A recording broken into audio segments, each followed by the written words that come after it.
Good morning, everybody. I'm pleased to be joined by my good friend, everybody's favorite masshole, Slattery Donohoe, all the way from Boston. How you doing, buddy? I'm good, Tom. How you doing today? I'm very good. I'm basking in a perfect free agency by the San Antonio Spurs. No, they didn't get, any of the big names. There were a lot, but they got Damari Carroll, and they turned that into a sign and trade, which allowed them to use the mid-level exception to sign a guy who we spent the last 2 years in Boston with, Marcus Morris. So you know more about the Celtics than I do, and I just wanted to pick your brain a little bit. So tell me about the newest Spur. Yep. Mook came over to the Celtics as part of a trade for Avery.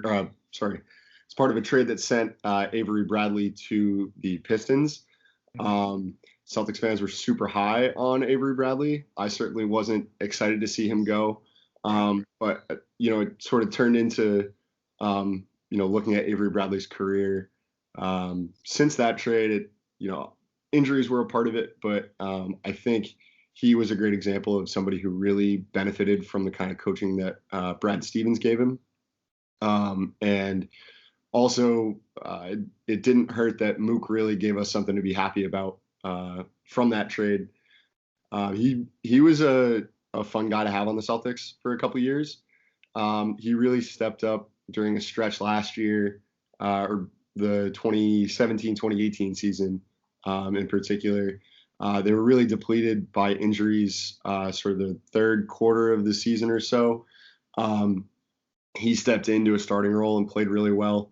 There was a specific game against the Thunder where they came back down 6 points in 17 seconds. And it was, a big point of resiliency for that team. Not only did he sidestep and pump fake the hell out of Paul George to drain the winning shot, but he had a huge game that entire game. He was the team's leading scorer in that game. This year was kind of weird. He played really, really well to start. Yeah, I mean, this was a weird year for the Celtics. This is a pretty weird year for the Celtics. But for Mook in particular, he played really, really well to start the year. There was talk about trying to get him on an all-star team, at least around the Celtics fan base and weird Celtics Twitter. He shot 47, 41, 87 to start the season before the all-star break. After that, took a pretty big dip, 37, 30, and 79. So obviously regressed in the second half. I heard some theories that because Markieff was heating up, there's a law of nature that only allows one Morris brother to be playing half decently at a time. So he started heating up and he got bought out. And that came at the expense of Marcus's performance for the Celtics. But he finished really strong. He and Marcus Smart were the only bright spots for the team in that Bucks series to finish the year. He was the team's top rebounder. He shot 62% from the field and 55 from three, which were the 3%. The 3-point percent shooting was easily the best for anyone who got serious minutes for the Celtics in that series. He had the team's top offensive rating. He is a gritty dude. He's a fun dude to cheer for. He's going to work his ass off. He can really catch fire. Whether he catches fire or not might not matter in terms of how many shots he takes. He might, he's not afraid to call his own number. But for the minutes that you give him and for the money that you give him, sometimes you live with that. But I think the Spurs have a great veteran pickup in Simon Morris. And, just in terms of what he brings on the court, I was looking at sort of his shot profile, and I saw a lot of spot up attempts. I saw not too much ISO post up. It's, a lot of just finishing. Would you say that's pretty accurate? He's not a guy who needs the ball too much. Yeah, for sure. He's certainly not a ball dominant player. That's not his style. He's He's happy to, catch and shoot at times. He will create his own shot on occasion, but it's certainly not like he's, the offense is running through him. Right. And I think it's perfect. Just the Spurs' whole offseason has been quietly perfect in my opinion. They had no money. They had the mid-level exception, that was it. And they used it to get Marcus Morris while signing and trading for DeMar Carroll, who also fits that role of like off-ball combo forward. You know, spaces the floor, cuts, finishes, defends multiple positions, and they re-signed Rudy Gay. And so, sort of going into the draft and free agency, it was like, who do they have on the wing? And now it's like they have DeMar Carroll and Marcus Morris and Rudy Gay and some guys they drafted. So it's it's a pretty masterful job of addressing that position of need, I think. Because if you told me they got one of those two, I would have been happy. But to get both of them, I mean, they're deep now on the wing. And you look at what the Raptors did. They just had a bunch of dudes who were versatile and who could play and could do a bunch of different things on both ends of the floor. So Spurs are, building something like that, especially with the young guys, and they're putting great veterans around them, I think. Now I know you got some stories about Marcus Morris as a person, and I'm excited to hear those because, I feel like that sort of gets lost in conversations like this. So tell me about the dude. Yeah, I mean, first of all, you mentioned like the versatility approach to building the team. I think it's no surprise that, you see the Spurs front office pluck a free agent from the Celtics because that's exactly how Danny Ainge has built this team. Right. I was thinking about that too with Carroll as well. Carroll is another guy, played for those Atlanta Hawks with Budenholzer, and like guys who really understand system basketball. But yeah, the Celtics are another team with a ton of long boys on the wing there. Big time long boys. And Mook, I mean, is certainly, I never saw any issues attitude wise with him, whether he was in a starting role, whether he was coming off the bench. Another word you used, like the depth of that team at that position now, I think is going to be, he's going to be really good for that because he can slide in wherever you need him to. Mook as a person is just, I mean, like I said earlier, like he's just a fiery dude. I'm pretty sure he was the one that was pushing around Jaylen Brown on the sideline earlier in the season when he wasn't playing super well. He's not a guy who's afraid to get in a scrap. I think anybody who follows the NBA knows that the Morris twins are no folks to be trifled with.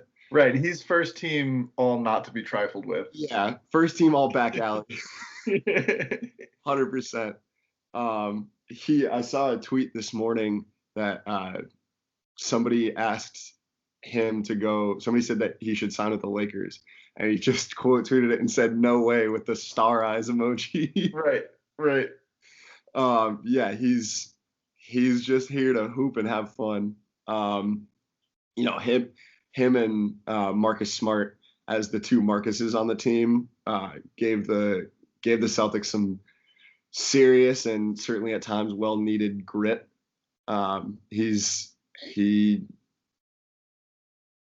If I were an NBA player, I would want Marcus Morris in my locker room because he's going to kick your ass if you're not working hard enough.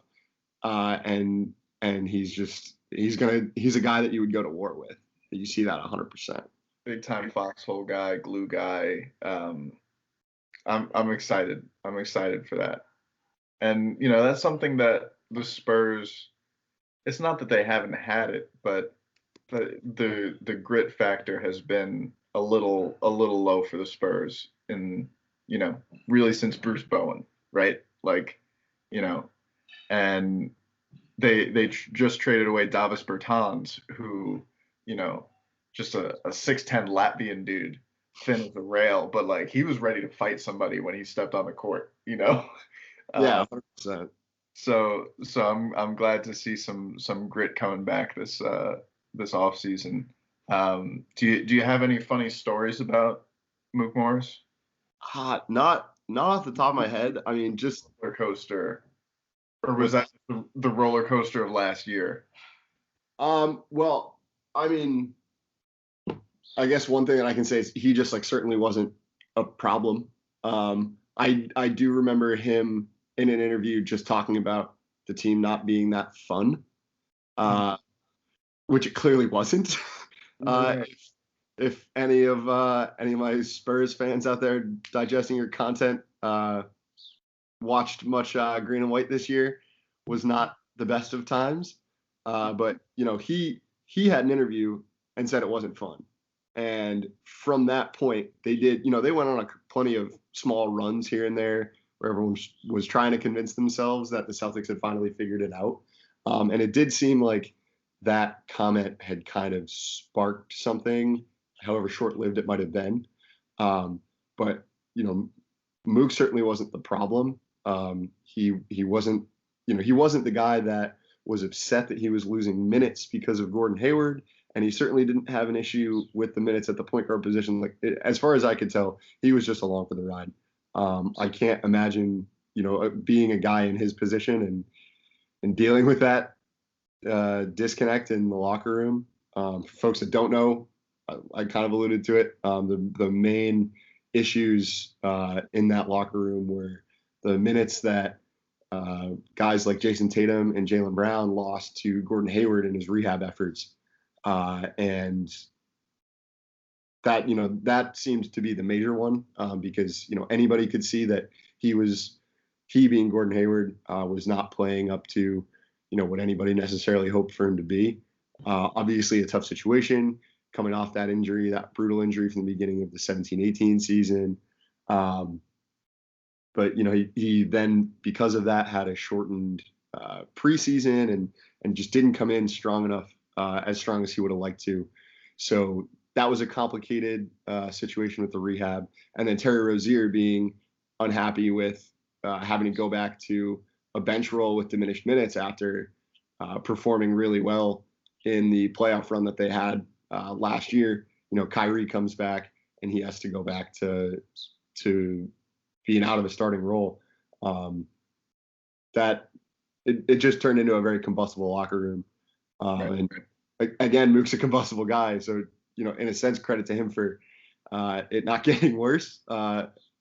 Some people might see fighting your teammate on the benches that worse, but overall, like that never materialized into something bad. A small shoving match between him and Jaylen, because ultimately it came from a place of passion and a place of love for the game and love for his team and a desire to win. No, that's exactly the kind of guy that Pop wants, as a veteran in the locker room. Like there's a really great video somewhere of him. I'm pretty sure it's in one of the finals against LeBron, and he's on the court with Kawhi, and he's like punching him in the chest a little bit. He's like, "Come on, give me some nasty," Yeah, we'll get nasty. Right, right. And I think Mook Morris is for sure going to bring some nasty, and that's really exciting. I did want to get your thoughts quick on this new Celtics roster, Kemba. Um, I'm very excited for Kemba. Kemba, TD Garden. What do you think? I'm very excited for Kemba. I've finally come around to, I was a long-standing Kyrie defender. I'm off that wave now. I think you have to be foolish to think that Kemba Walker is a more talented basketball player than Kyrie Irving. However, I think Kemba is just a much more like even-keeled kind of guy. I think his approach to being the high-end talent on a competitive team, a team with finals aspirations, I think he's just going to be able to succeed in that role a little bit better than Kyrie. So I spent a lot of time really hoping that Kyrie would stay, but now that he's gone and we replaced him with Kemba, I'm fine. I'm okay with it.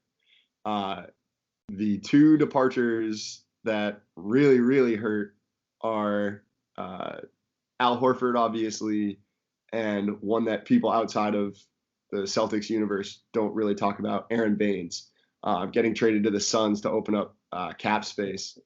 We talk about Aaron Baines over here. We love Spurs Nation loves Aaron Baines. That's true. So you guys will understand my pain here.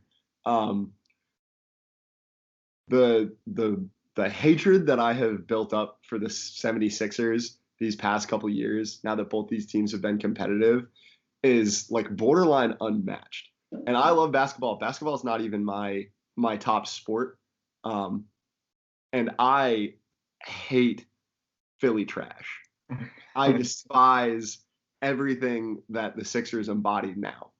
And to have the two guys like that I've ever seen actually intimidate and pose a threat to Joel Embiid, not only leave, but have one of them sign with the Sixers.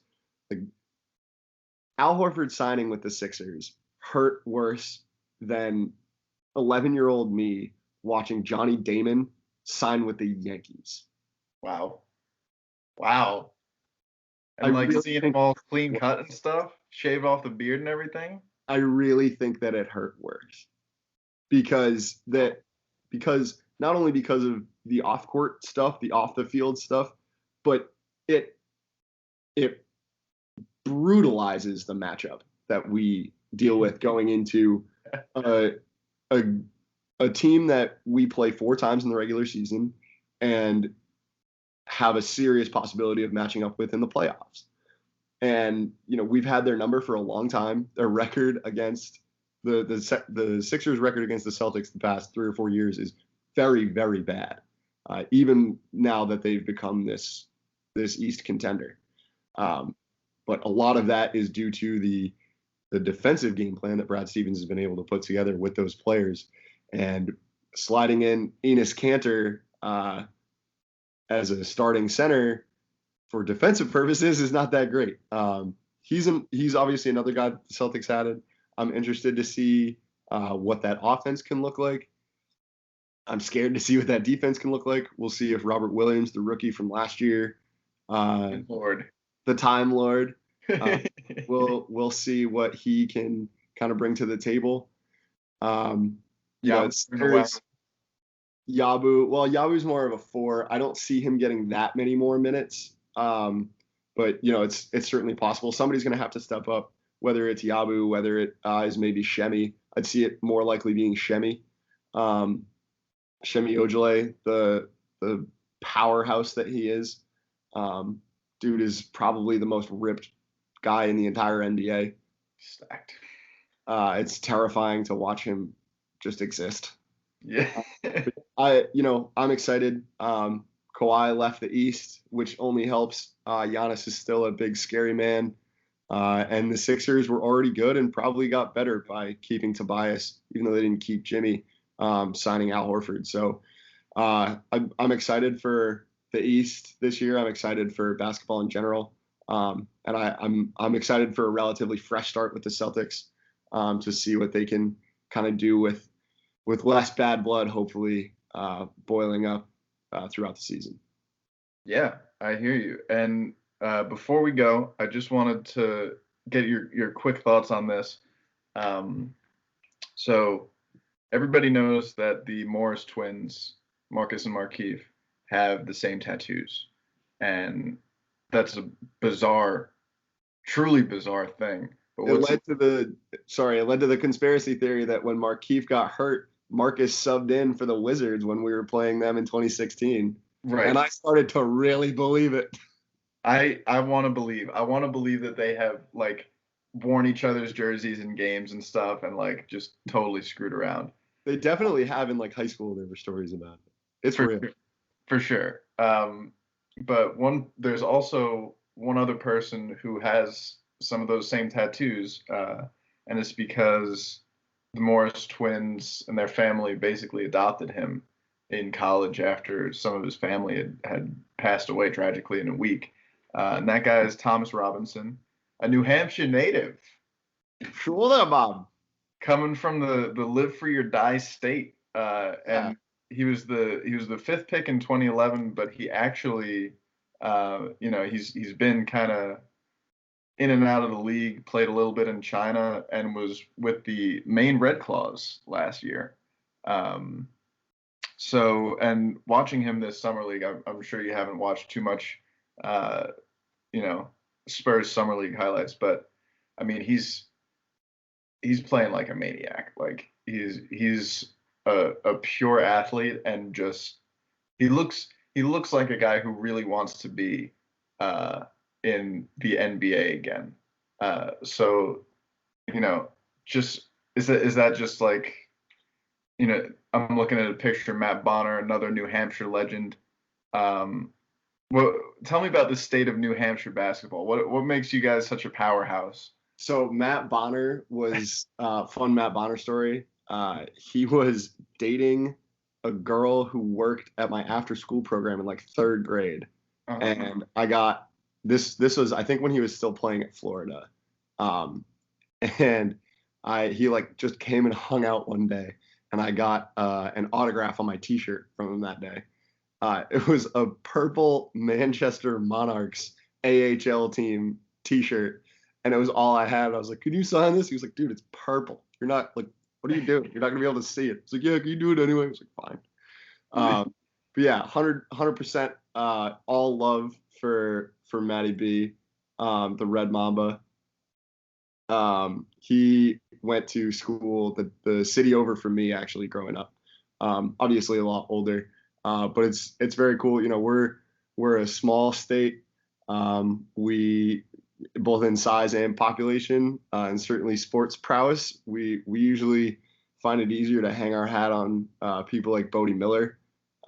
It's tough to get basketball, baseball, football talent, stuff like that. It's a little tough when it's, you know, the snow, the first snow falls in October and the last snow melts in, the end of March. But it's just always cool to see people from, anywhere in the state, because you're gonna be able to say, hey, he's from where I'm from, and no one's gonna question you about it because nobody thinks that New Hampshire is more than 5 square miles anyway.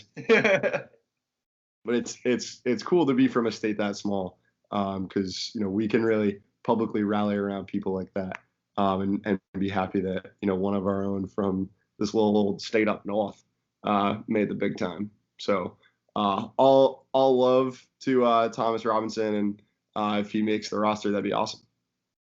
Awesome, dude. Well, thank you very much for your insight. Appreciate having you on, and definitely check in later in the season, see how your Celtics are doing. I look forward to it. Thank you for having me on. Yeah, I'll look forward to talking again. Tell these people where they can follow you on social media if they so choose. You can dig around Weird Celtics Twitter and see if you can dig me up. Weird Celtics Twitter, if none of you have ventured in, it's an absolute spectacle. Start out if you're looking to venture in. Start out with looking up lifelong Pelicans fan man 69 at Hebert of Riffs. He is the funniest person on the planet. He's really good. Janos is amazing. Janos is great. Is Janos NBA? Thank you, is Janos. Actually, Riffs gave Marcus Morris the nickname Flask Dad. Okay. I think I missed the actual inception of it, but I think the the crux of it is that Marcus Morris just like gets hammered for games. I don't know. It's very confusing. But it's like he's not playing well enough. He needs to be drunker. Like he needs to rip a beer out of a fan's hand and chug it before he goes down to the other end of the court. Old school guy. I like it. Old school guy, yeah. Ripping cigs in the tunnel like Tommy Heinsohn. Big time, big time. And an ode to Red Auerbach's victory cigar is just right. Mook smoking Reds on the bench. But yeah, peruse around Weird Celtics Twitter. I'm sure we'll run into each other. All right. Well, thank you, Slattery. That is his real name, by the way. I couldn't believe it the first time either. Slattery Donohoe. Most people don't. All right, buddy. Thank you for your time. As always, go Spurs, go. Talk to you soon.